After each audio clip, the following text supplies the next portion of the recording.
సంఘాల నాయకులు, ఏఐటిసి మిత్రులు వైవిరావు గారు, సిఐటియు మిత్రులు కుమార్ గారు, అదేవిధంగా ఇస్మాయిల్ గారు, శ్రీనివాస్ గారు, అదేవిధంగా డిటి రావు గారు, మల్లారెడ్డి గారు,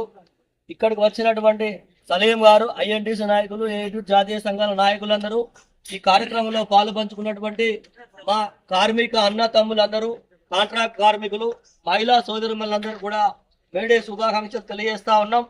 మేడే ప్రపంచ కార్మికులందరినీ ఏకం చేసిన సందర్భంగా ఇవాళ ఈ మేడేను మన ఓసీ 1 నుంచే